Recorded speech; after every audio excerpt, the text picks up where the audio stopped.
Okay, shall we start? Almost 20 plus members have joined. Okay, we will start. As I asked the question, the hydro power plants that we have near to us. So I'll just share my screen to you all.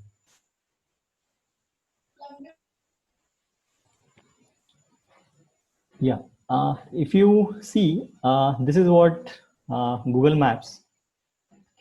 So this is of the Maharashtra. So if you see, the most of the hydroelectric power plants, so those are located in the western part of the India or western part of the Maharashtra.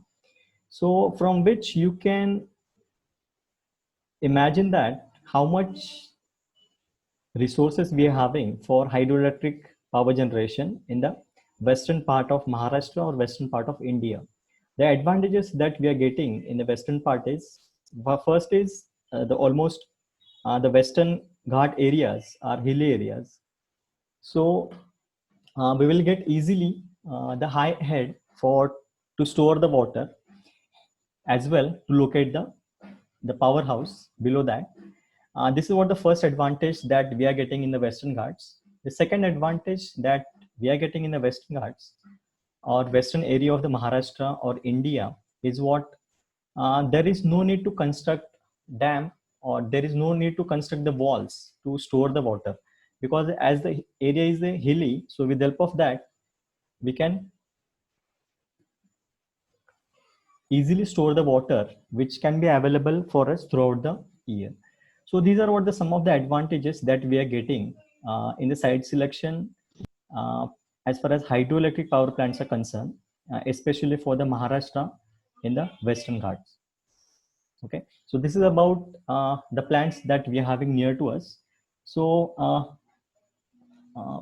most important is what the Koina hydroelectric power plant.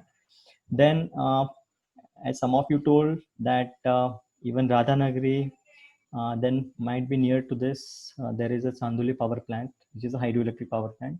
Then Bhatgar hydroelectric power plant, Kumbhe hydroelectric power plant, Vindhyachal hydroelectric power plant, Ghatgar hydroelectric power plant, and Bandardhara hydroelectric power plant.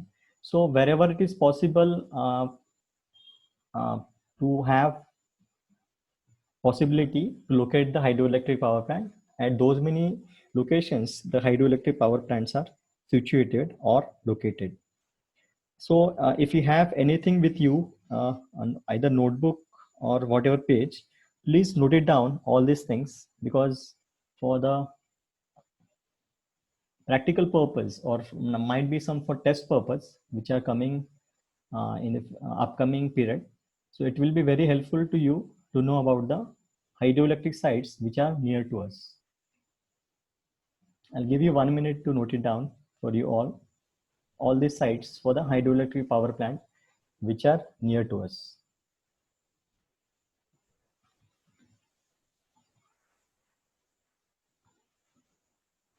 Even that list is available in the left part of the screen. So from this also you can take a note of this.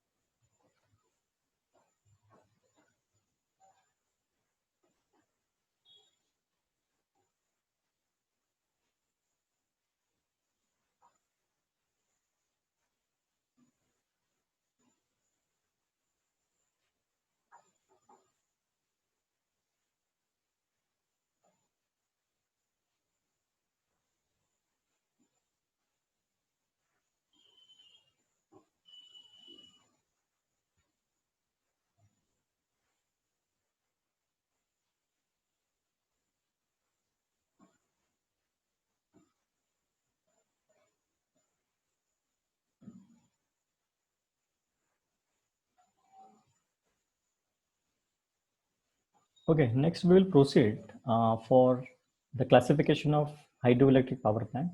I hope the screen. Okay, once again I'll share.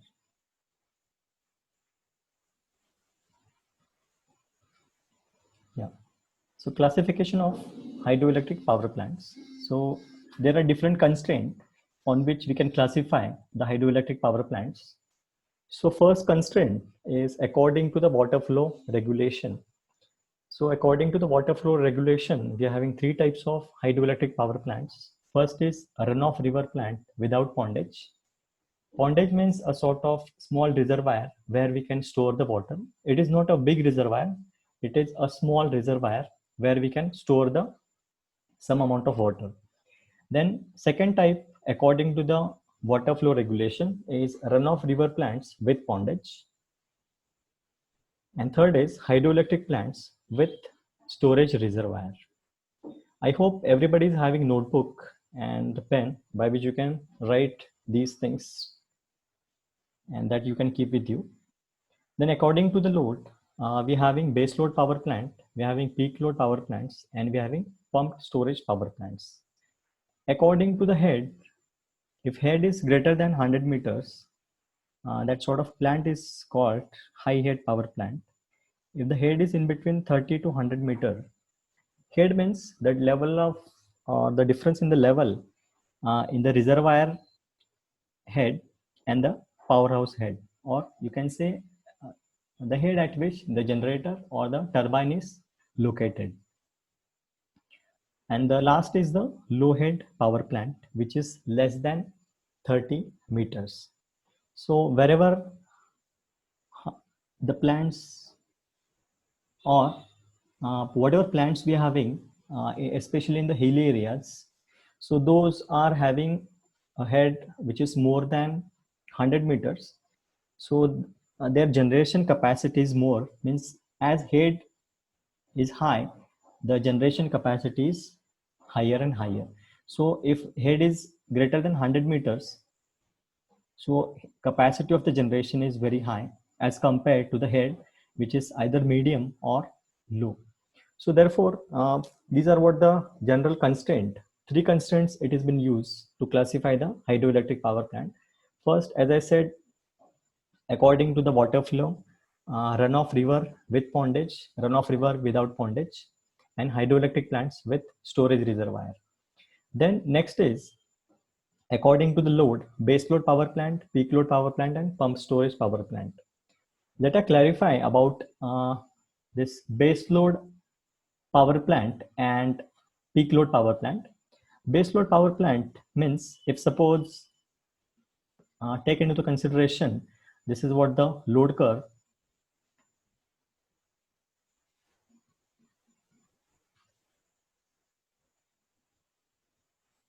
Okay, so on the x-axis we have load in terms of megawatt or in terms of any unit which we are referring for the load.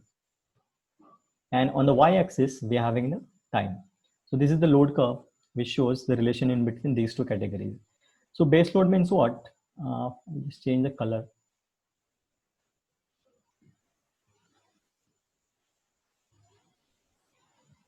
Okay.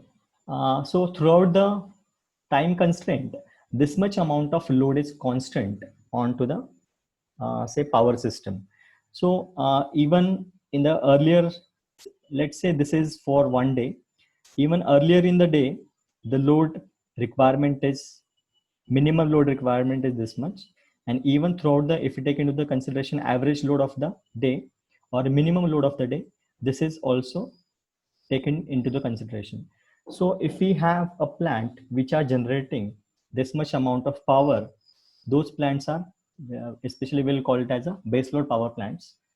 And about the peak load power plant, especially those power plants which requires very less amount of time to take into the operation. Means if you take into consideration of hydropower plant, to put the hydropower plant into the operations, what it requires us is we have to release the water from the reservoir, as well as that water needs to be reached towards the powerhouse. And after reaching powerhouse, it needs to rotate the turbine. And once it is going to rotate the turbine, as it is mechanical coupled with the alternator, it needs to generate the electricity.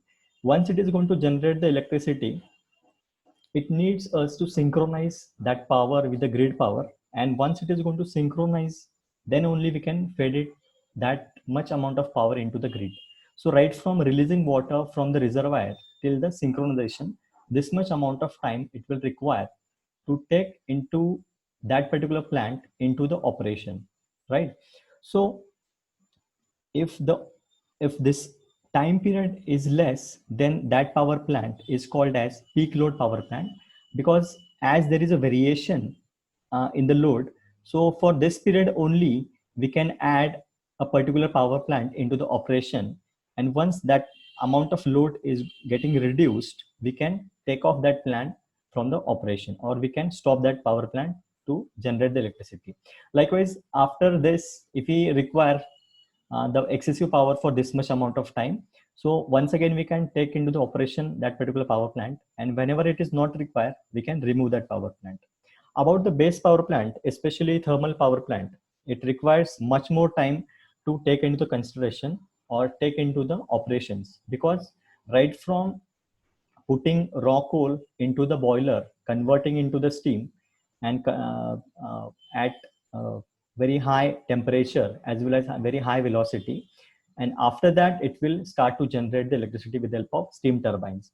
So especially thermal power plants, it requires to generate, or it requires to take into the operation very large time.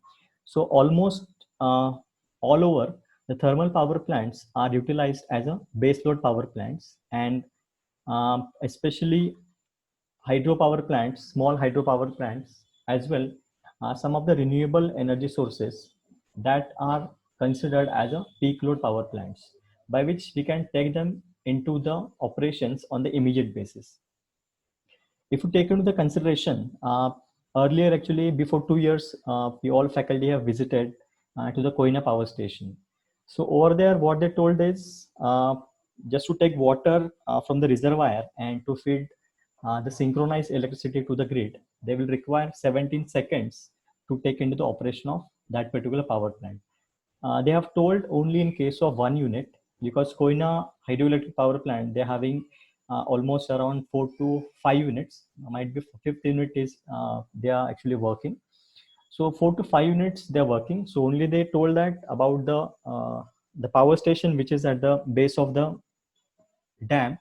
So within 17 seconds they will feed the power right from they're getting the requirement of the power from the load dispatch center. See, here actually the operation or the function of load dispatch center comes into the picture, because power plant doesn't know what amount of load is there in different parts of the region or different parts of the India.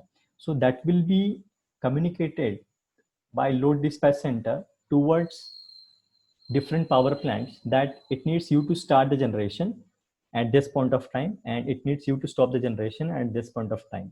So by which generation and the amount of load we can match it, or LDC, load dispatch center, can match these two, by which we can have the stable operation of the power system. Somewhere if we have imbalanced operation in terms of load and the power generation, so it is very difficult to match both of these components or both of these constraints. So power system may lose its stability. So every time what power system wants is, power system wants the stable operation in between these two parameters. This is the load and this is the amount of generation. So for this, we are having two constraints. First constraint is equality constraint, and other constraint is inequality constraint. In the equality constraint, whatever I have written here, load is equals to generation. And in the inequality constraint, generation is equals to amount of load plus amount of losses that we have in the system. So this is the inequality constraint that we have in the system. When we will study, or when we will go for the course of power system stability and control, in that particular course, we can study these kind of things in detail. But yeah, load dispatch center always try to manage the equality constraint as well as the inequality constraint. Especially the equality constraints are very ideal constraint, as well as inequality constraints are very real-time constraint, because in system we do have losses also. So whatever amount of power we are generating with the help of different generating sources that we have in the area, or the region. So that much amount of power is supplied to the load as well as losses as well, because we cannot have a system in which we are having less amount of losses or zero losses ideally. So therefore, these are the real-time constraint or say inequality constraint that power system follows in the runtime operations. So two new terms you have or we have discussed in this lecture, that is equality constraint when generation and the load both are equal, and inequality constraint when generation is equals to amount of load plus amount of losses that we have in the system. Even about the base load power plants and peak load power plants, the plants which we can put into the operation on the immediate basis, those power plants we can call it as a peak load power plants. And those power plants which will require the large amount of initiation time, that is to put those power plants into the operation, those are called as a base load power plants. So if you take into the consideration, as I said, thermal power station will always work as a base load power plant, because starting time or initiation time for the thermal power plant is very large. Therefore it is considered in the category of base load power plants. So once the thermal power plant starts, it will run for 1 year, or it may work for 6 months. So likewise, there is a sort of characteristics of base load power plants are having. Even sometimes, if the water is available throughout the year, we can take large hydroelectric power plant as a base load power plants, right? So this is about according to the load classification of hydroelectric power plant. So according to base load power plant that we have seen, with peak load power plant that also we have seen. And next important is pumped storage power plants. So this is also hydroelectric power plant. So what exactly difference is there with the hydropower plant and pump storage hydroelectric power plant is the only when we are generating electricity in the daytime, in that period, the water is released to the reservoir, and through the powerhouse, it will be flow out of the power station. That water needs to be stored in the reservoir or the pondage. And whenever load is very less, in that period, that water needs to be pumped back to the reservoir of the main power plant. And from that, whenever there is an excessive amount of load or in the day period, once again, we will call that back water through the powerhouse. Means what? If suppose, just erase this.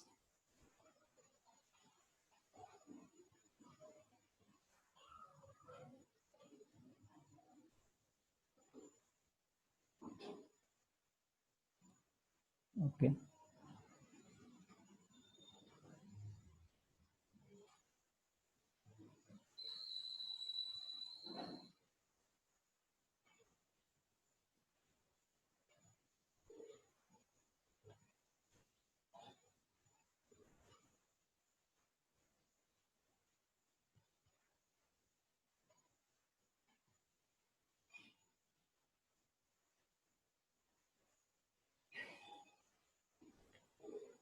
Yeah. Say this is the wall of the dam, main dam, and this is what the location of the powerhouse of the main dam. The water is stored in this part of the power plant, that is the reservoir. In the daytime, this water is released through this powerhouse, and after this powerhouse, there is a one more reservoir. So once it is going to generate the electricity in the daytime, this water is stored in this particular reservoir. When there is a less load, especially at the night, the load is very less. At that point of time, with the help of pump, this water is pulled back into the reservoir and it will be get stored. And once it will be get stored back into the reservoir of the main power plant or main storage of the hydroelectric power plant. at the daytime when the load is very high, that once again we can pull it back to the power generation. So this is what the pump storage power plant. So in even Koina also we have one unit for the pump storage power plant. So this is about according to the load. As I said, according to the head, so depending on the height difference in between water stored, say this is the dam wall and this is the level of the water, and say this is the powerhouse. So wherever we are going to locate the generator, that particular point and this particular point. So this is what the height which has been considered to define head for the power generation. So if you have this difference in the head is around greater than 100 meters, it will generate more and more electricity. Even in the Koina also, it will be treated as a high head power plant because the difference in the heads is greater than 100 meters. So according to the heads, we are having these power plants. About the runoff river plants without pondage. So whatever we have seen for the pump storage power plants, it is applicable for runoff river plants with the pondage. So this can be treated as a pondage where we can have a small area in which we can store the water, and wherever there is a requirement, we can pull back that water into the main reservoir and we can generate the electricity. Then runoff river plants with the pondage, runoff river plants without pondage. So this is with pondage. So if you won't have this reservoir, we are just simply needs to release this water either for the irrigation purpose or for the drinking water purpose, or as we are getting electricity, we have to release that water which is of not use. So this is about according to the water for regulation. One more question I will ask to you all, might be you heard or you might be knowing about this. So what sort of hydroelectric power plant, I'm talking about the Koina hydroelectric power plant, which is of which category? Either runoff river plant without pondage, runoff river plant with pondage, or hydroelectric plant with storage reservoir.